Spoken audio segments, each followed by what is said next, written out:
Once again, good morning, everyone.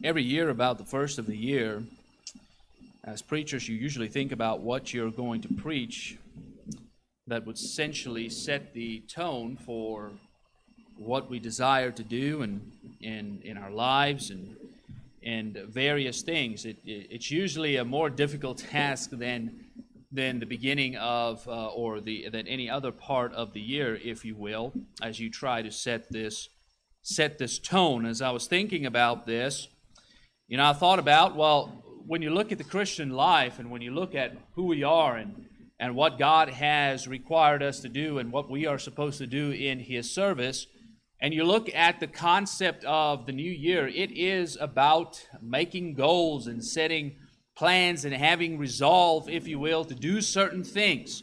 Individuals will set themselves up, if you will, to accomplish various things in their lives that they deem important, various things in their lives that they deem that should happen, the things that they think need to happen in their lives to better themselves and to better their surroundings. And so as you think about that, as the Christian lives his life, as we as a congregation live ours as a community of believers in this community, we ask ourselves the question, well, what is our desire then, and what is our goal? And as you read through the Scriptures, as you look specifically maybe even at Matthew chapter 25, of when Jesus is preaching, and He's talking there about that lost sheep, that lost coin, and that lost son. He's talking there about the parable of the wise and the foolish virgins, and He talks then about the servant with the one talent. And all of these things have to do with one thing. Rather, it has to do with, number one, the lost and reaching out to those who are lost. Right? And then it has to do with being prepared for the second return of Jesus the Christ. All of those come together understanding in Matthew chapter 25 as we talk about the parable of the talents, as we normally call it. It comes together in this sense that while Jesus is gone, that you need to do the work that He has called you to do, which is emphasized by the lost sheep and the lost coin and the lost son. You need to do that work because He's going to come back. And so you have to think about those things, and you should not be like the one-talent man, right? You should not be lazy in your disposition and just go hide the money and not produce anything with it. And so our goal as Christians, our goal this year should be to be productive.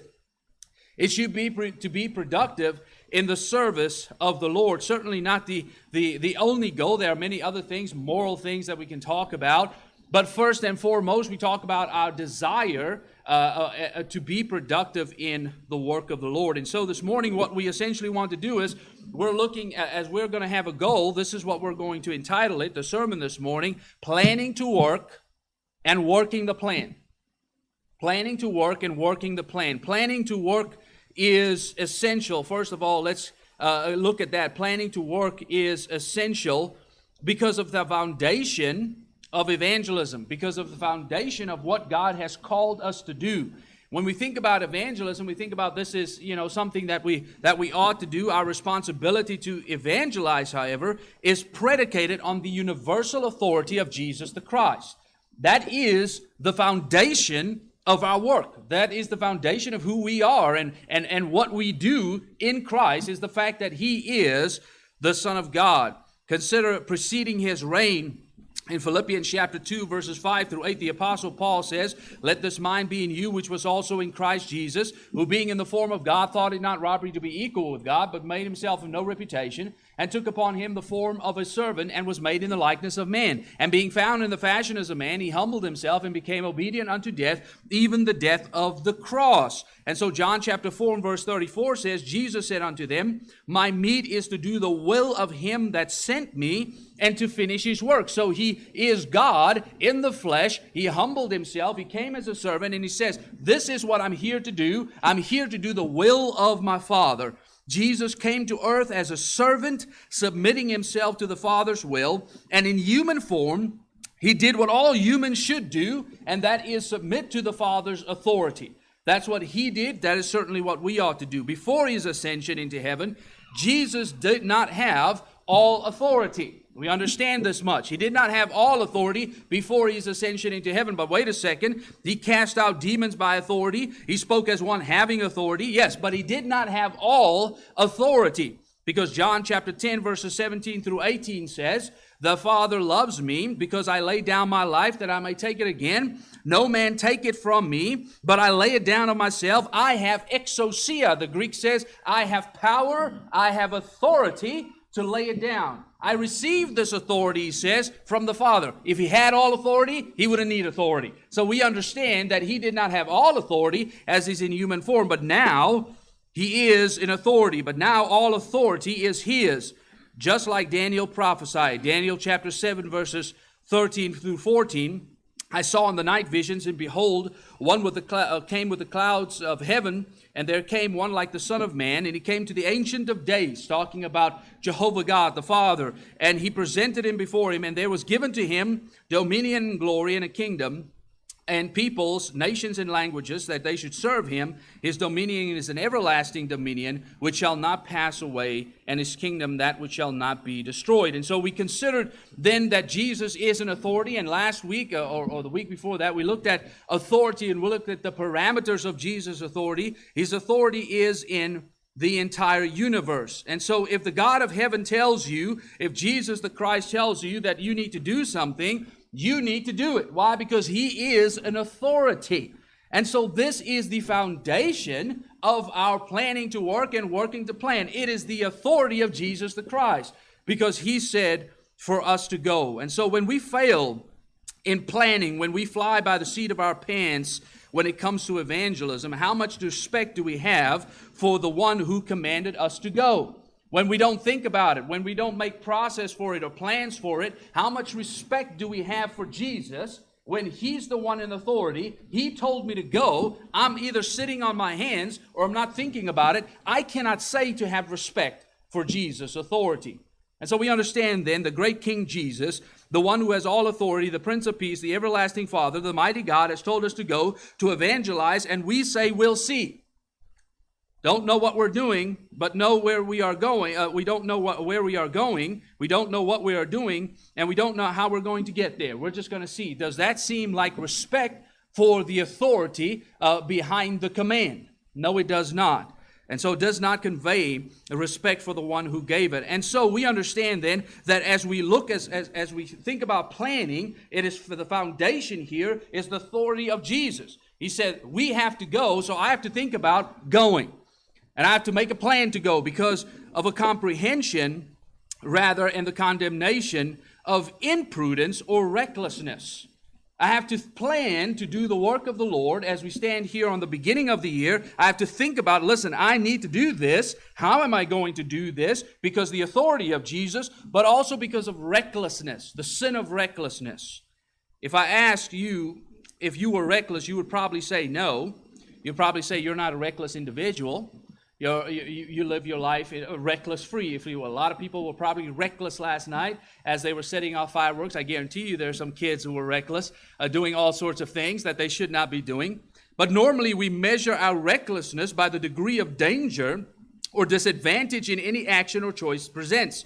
However, that assessment is not broad enough, nor does it fully encapsulate the biblical meaning of recklessness. When the Pharisees and the scribes found fault with the Lord's disciples not washing their hands before they ate, Mark chapter 7, verses 1 and 2, rather, he taught them a lesson about the operation and function of the human heart or mind. And in that lesson, he told us what proceeds from the heart of man, what proceeds from the mind of man. In Mark chapter 7, verses 20 and 23, he says, what comes out of a man, that defiles a man from within. Out of the heart of men proceed evil thoughts, adulteries, fornications, murders, thefts, covetousness, wickedness, deceit, lawlessness, an evil eye, blasphemy, foolishness. All of these evil things come from within and defile a man. And so the last thing he mentions there is foolishness, and the word foolishness is translated recklessness. That's what it is.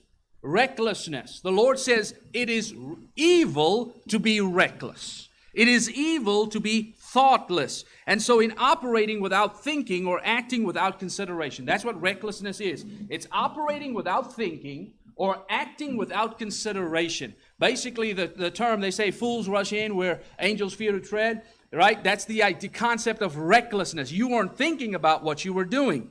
And so we don't think about it. We don't plan for it. And sometimes even we don't plan it. If we plan it, wisdom is abandoned in lieu of what's convenient or requires the least amount of effort. And so sometimes we are reckless in our evangelistic efforts. And what do we mean by that? Is we didn't put any thought into it. And brethren, that's a sin.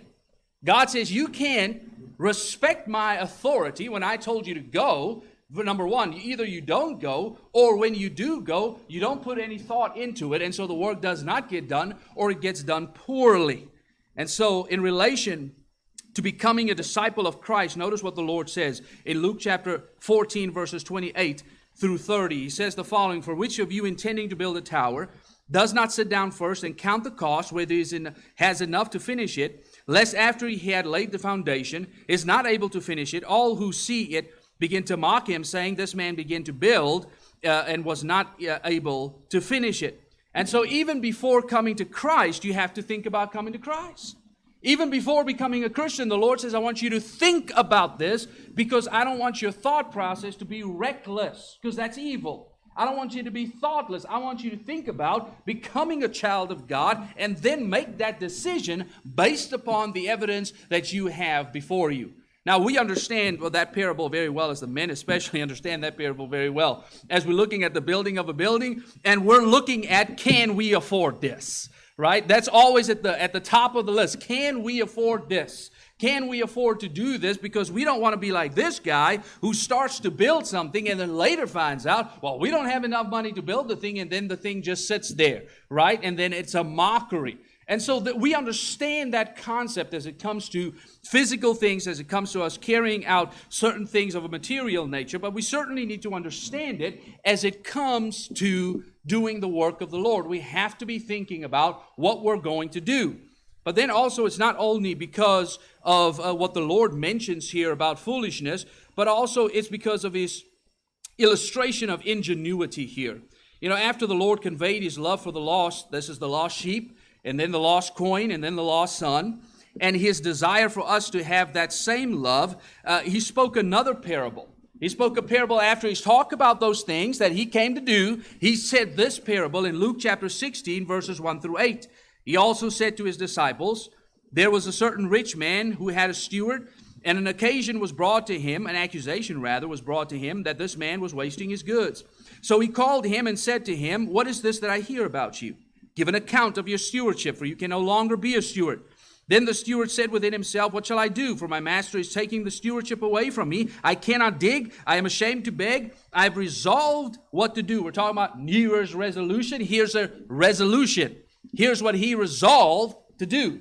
I'm going to, he says, I've resolved what to do, that when I'm put out of the stewardship, they may receive me into their homes. So he called every one of his master's debtors to him and said to the first, how much do you owe your master?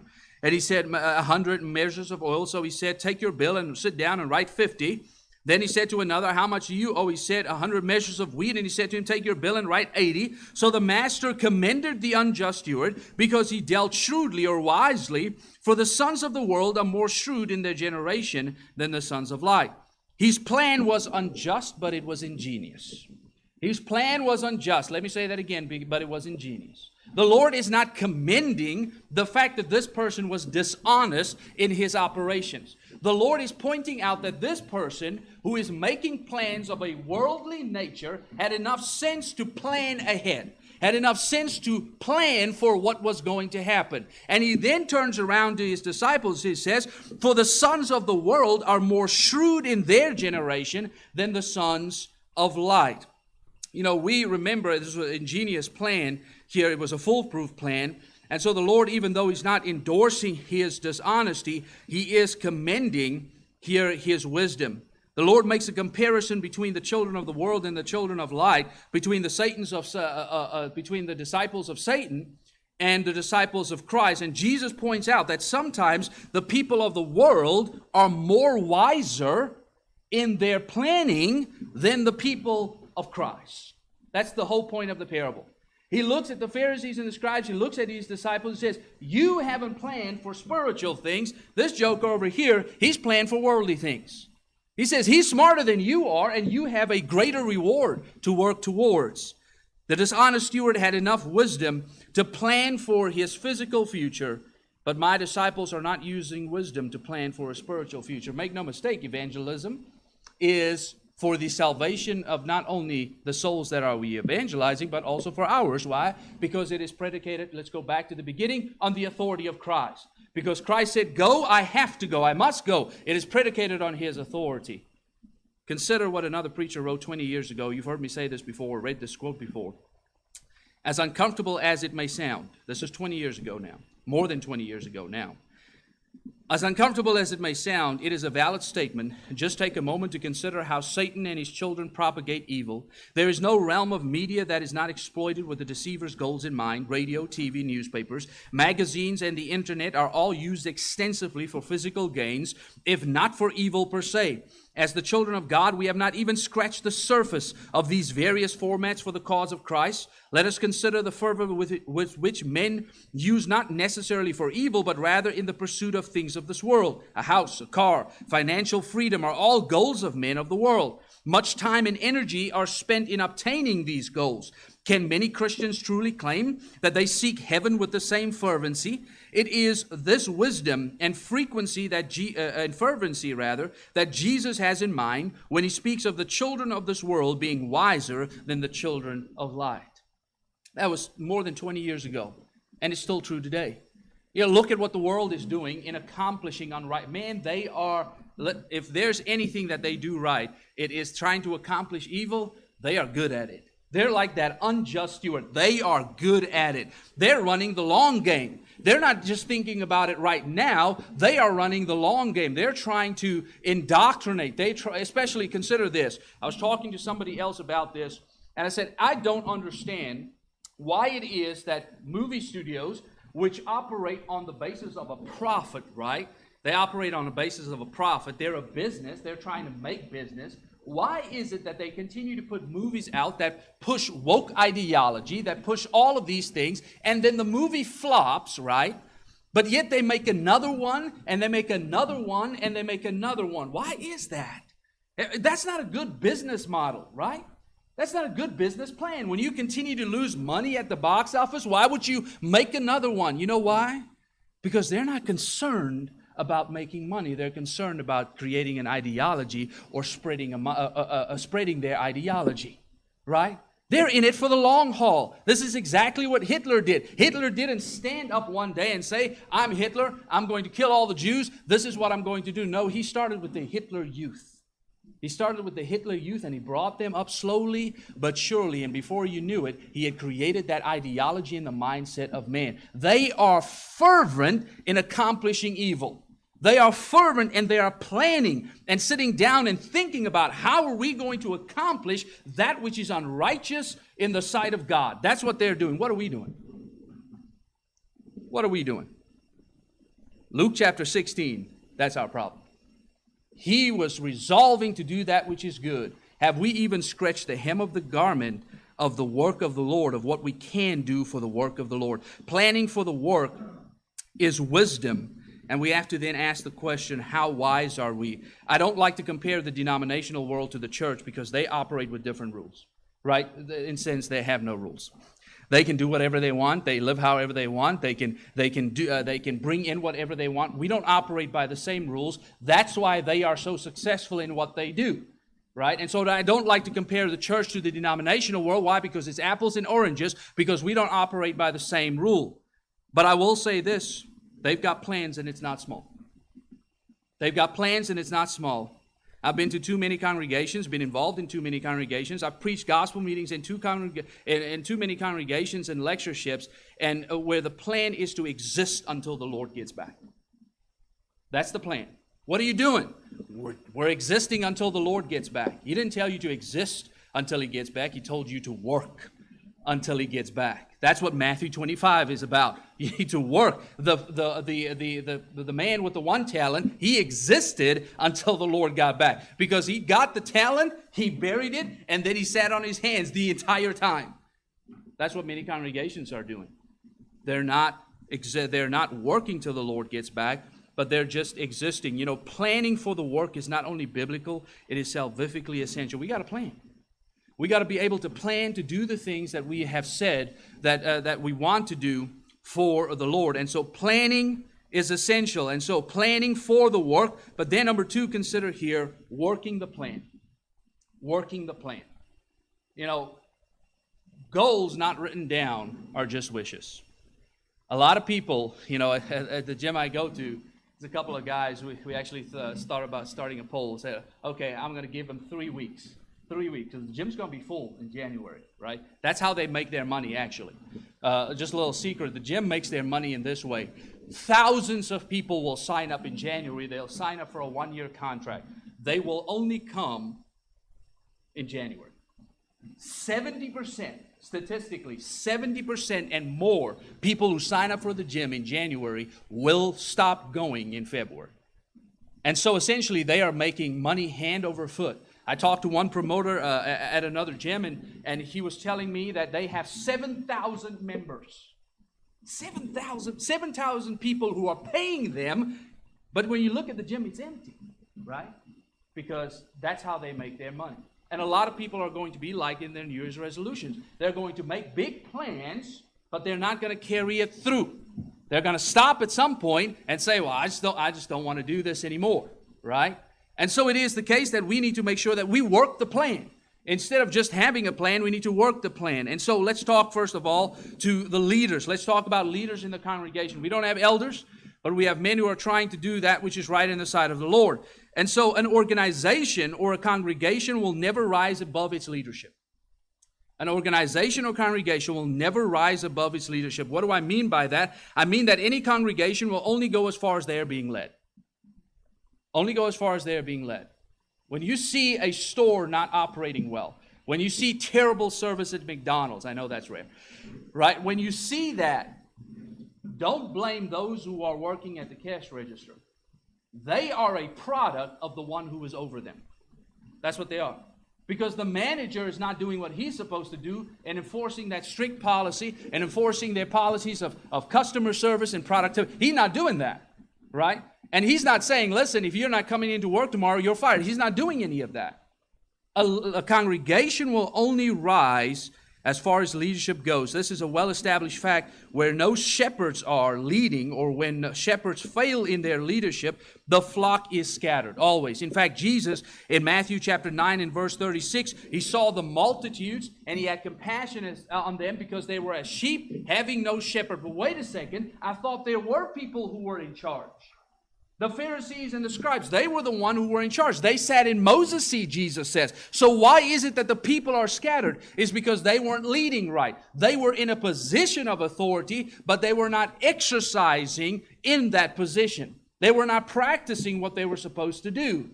And so this is what we have so many times. And there's one book I always refer to about leadership. It says, whether through malice or naivety, those who trivialize the value of leadership place us all at risk. Poor leadership cripples businesses, ruins economies, destroys families, loses wars, and can bring the demise of a nation. And we might add to that, or a congregation.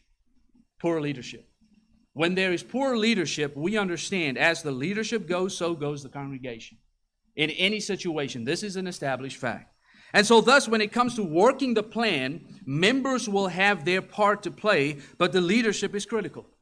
Leadership is critical to working that plan. And so let's talk to the men of the congregation and those who are listening, maybe to the elders of their congregation, wherever they are. Let's give some tips or advice, if you will. And we're going to use Nehemiah for those tips or advice. Nehemiah, we understand, is the cupbearer of the Persian king. The walls of Jerusalem is down. He has great travail about this. He doesn't like the fact that it's down. He wants to rebuild it, right? And he asks God for help. And he's going to rebuild this thing. And so Nehemiah, he accomplished a great task at a great pace, right? He accomplished a great task at a great pace. So what is it then that he did? Here's some couple of things that we need to think about. Personal responsibility. Personal responsibility. You know, the buck stops with an eldership, right? The buck stops with an eldership. Elders are divinely appointed by qualification to lead the Lord's people. They are divinely appointed by qualification. When a congregation fails, the elders can't stand out of the water and say, I don't know. No, the buck stops with you. You bear responsibility for the souls that are under your care. Hebrews chapter 13 and verse 17, they must give an account for the souls that are under their care. It's a very serious task. And so the buck stops with them. And so taking responsibility for the work is important in leadership when we consider what Nehemiah did. Nehemiah chapter 2 and verse 5 says, "And I said to the king, if it pleases the king, and if your servant has found favor in your sight, I ask that you send me to Judah, to the city of my father's tombs, that I may rebuild it." Now, who is Nehemiah? He is a cupbearer to the Persian king. What he essentially does is bring the Persian king his wine. That's who he is. But this man is also a Jew. And he says to himself, those walls need to be rebuilding. But he doesn't say, well, I'm just a cupbearer. What am I going to do? No, he says, we need to get it done. We need to get it done. Israel is without leadership, essentially. They're under the thumb of their rulers. We are without elders, right? But the men need to say, we need to get it done. The men need to say, listen, I know I'm not an elder, right? But I have to take responsibility for the work that is to be done. Nehemiah is in the king's court. He is not in Jerusalem, but he's taking personal responsibility for fixing the problem. And just think how many people were in Jerusalem and they did absolutely nothing. There were people already in Jerusalem.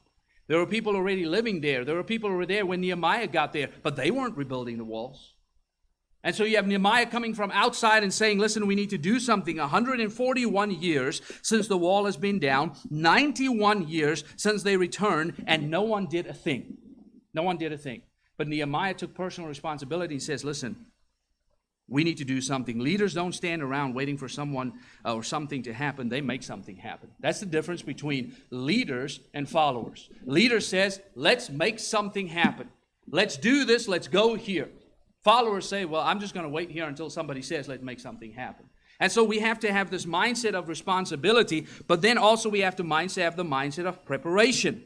Nehemiah chapter 2, verses 7 through 8. Notice what he says. Nehemiah chapter 2, verses 7 through 8. Furthermore, I said to the king, if it please the king, let letters be given to me for the governors of the region beyond the river, that they must permit me to pass through till I come to Judah. And a letter to Asaph, the keeper of the king's forest, that he must give me timber to make beams for the gates of the citadel, which pertains to the temple for the city, and for the house that I will occupy. And the king granted them to me according to the good hand of my God upon me. And so Nehemiah desires to rebuild the wall, but it was not going to get accomplished by hopes and dreams. Hopes and dreams don't accomplish plans. A lot of people dream of what they want to do, but they never prepare to do it. They don't work the plan. You see, the wall needs rebuilding. What do I need to do this? This is what Nehemiah is thinking. What do I need to rebuild the wall? Well, I'm going to need letters of passage. It is 1,500 miles through hostile territory. Nehemiah is going to have to travel 1,500 miles through hostile territory. How am I going to get from here to there? He's thinking practically, I need a letter from the king to allow me to go through there. That's practical, right? But also he needs letters of provision. Faith don't pay the bills, brethren. Faith don't pay the bills, right? We can have the great faith to be able to, we want to accomplish so many things for the Lord. But, faith don't buy evangelistic equipment, right? And tracts. Faith doesn't pay for the things that need to be paid for. What pays for it? Our money in our pocket. What we need to do is have more faith in the work of God and say, listen, I want to contribute to that work. I want to contribute to the work of the Lord. And that is what Nehemiah did. He was thinking practically. He was saying, listen, when I get there, I want to do this, but I need to be able to get there safely. But when I get there, I need provisions. I need to have something to be able to accomplish the work. And so he asked for what? He asked for money. Here in this context, he's asking for wood, but essentially what he's saying is, I need money to do this. Sometimes, we don't do this very often. But when there's work to be done in the kingdom of Christ, especially evangelistic, when we get up and ask for money, it's not, well, you just want our money. No, it's so that the work can be done. When we ask for money for those who are in mission fields, as we will in a couple of weeks ago, why is that? Because it takes money to do the work of the Lord. Is there anything that you do that is productive and provides for you that does not require money? Right? When you go out, you can't live or exist without it. And so elders, they need to do what they can do to accomplish the work. So too do the men. But not only was there a preparation, not only was there personal responsibility with him, but there was also practical prudence. Practical prudence. Nehemiah chapter 2, verses 11 through 16. Notice what it says. So he came to Jerusalem and was there 3 days. Then I arose in the night, and I and a few of the men with me, and I told no one what my God had put in my heart to do in Jerusalem, nor was there any animal with me except the one on which I rode.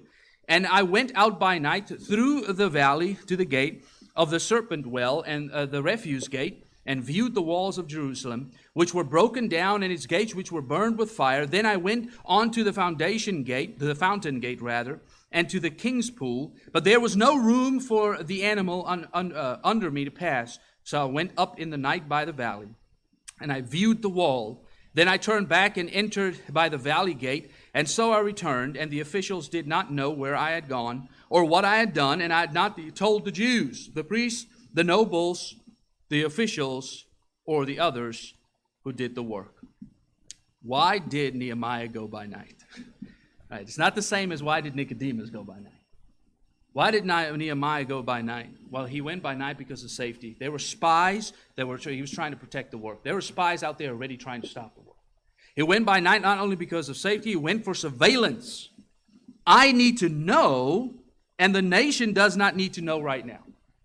Right? I need to know, and the nation does not need to know. I need to know what we're going to do and what we're up against, but I don't need to be telling all of them. That's not necessary for them to know right now. They will know, but what I need to do is I need to formulate an understanding of what we're up against.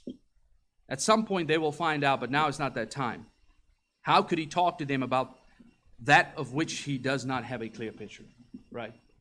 How do you come before someone and say, listen, I want us to do the work? And people start asking questions. Well, I don't know the answer to that. Well, I don't know the answer. Right? People lose confidence in that situation. But when people come to Nehemiah and they ask him, what are we going to do? He can say, I've looked all over the place, and here's what we need to do. He's taking a survey. He's not sightseeing. He's taking a mental inventory of the work ahead, what we are dealing with. And so what we have to do, men, we have to walk around the walls. We have to walk around the walls. We have to see what's down and how much it's going to take to rebuild it. We have to see what it takes to rebuild it. That's what has to happen. But then also, last and in no wise the least here, persuasion and provocation. Nehemiah chapter 2, verse 17 and 18. Then I said to them, you see the distress that we are in, how Jerusalem lies waste, and its gates are burned with fire. Come and let us build the wall of Jerusalem, that we may no longer be a reproach. And I told them of the hand of my God, which had been good upon me, and also the king's words, which they have spoken to me. So they said, let us rise up and build. Then they set their hands to do the work of the Lord. Nehemiah is doing what? He's rallying the people. The men understand, I think I can speak for the men, we understand that the Lord's people, we can't do this work by ourselves. It requires us to come together. It requires a group of individuals to do the work. And so Nehemiah, what he does, he persuades them. He preaches to them. And he says, this is the work of the Lord. Now, you have to convince people to get on board sometimes. You got to convince people, because sometimes we are ignorant of the Lord's cause. The walls were visibly down, but nobody did anything until someone said, let's go. Sometimes it is the case that we know what has to be done, but we're not doing anything because no one has come along and said, listen, we need to go. A week ago, the walls were down and nobody was looking to rebuild. What a difference leader makes, right? Last week, the walls were down. Nobody was doing a thing. Nehemiah comes, and they're going to rebuild this wall in 52 days. What's the difference? Proper leadership. That was the difference. In your persuasion, also, he didn't sugarcoat the work. It was a big work, but Nehemiah said the adversaries, they had challenges. Nehemiah 4, verses 7 through 8. They had physical challenges. They were people who were fatigued. 4 and verse 10. There were people who were just tired of the work. They had logistical challenges. For chapter 4 and verse 10, there was waste management. How do we take care of the waste? Those were all challenges, practical challenges that Nehemiah was facing. We're going to face the same challenges. We're going to have to deal with the same practical things, the same material things that we're going to have to take care of in order to accomplish the work. Right now, we're dealing with that as a group of men. We're trying to build a building, right? But there's issues here and there. There's inflation. It's a problem. It's a big problem for us, right? There is all of these type of things that come into play as to how are we going to accomplish this. We're not trying to sugarcoat anything. We're just telling you there's issues that have to be dealt with, and we need to understand what they are. The work of the Lord is not a walk in the park. It requires time. It requires effort. It requires money. It requires sacrifice, all of which will have to come from the congregation. All of it. Because we don't rely on those who are outside of the body of Christ to do what we are supposed to be doing. And so he had to persuade and provoke the Jews to be able to do that which is righteous in the sight of God and rebuild that wall. But then last and in no wise the least, I said that was last. This is not last. From the beginning to the end, one thing was constant about Nehemiah. Every chapter you would read, and Nehemiah went to the Lord. And Nehemiah went to the Lord. Nehemiah knew what had to be done.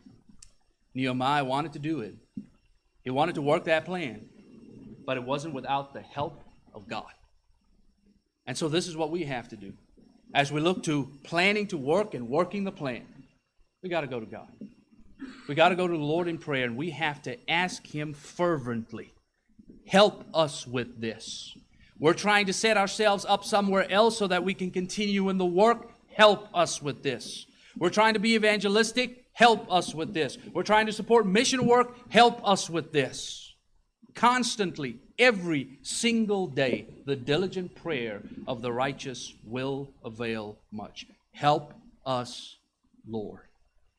Leadership is critical to working the plan. And that's where the men of this congregation will have to step up to that platform since we don't have elders. We need men who are able to look to the future and envision greatness. We need men who want to grow the church, build the church, promote the church, perpetuate the church. Men who want to see her in better state now than when she was yesterday. We do not need men who are complacent, men who are satisfied with the status quo, men who are content with mediocrity and comfortable with inferiority. We need men like Caleb who said, we can overcome this. Men like Gideon who said, we can take this. And men like Nehemiah who said, we can build this. That's the type of men we need, not just in our congregation. That's the type of men we need in the Lord's church today. More men who are men by God's qualifications said, listen, it's my responsibility. We're going to get this done. Failing to plan for the work of the Lord is not a benign problem. The foundation of this command is Christ's authority. The condemnation of recklessness should serve as sufficient admonition. And so now that we understand the critical nature of a cognitive deliberation of evangelism, what we need to do is plan to work and then work the plan. Heaven's invitation is extended to all of us. If you have need of it, please make it known while we stand and as we sing.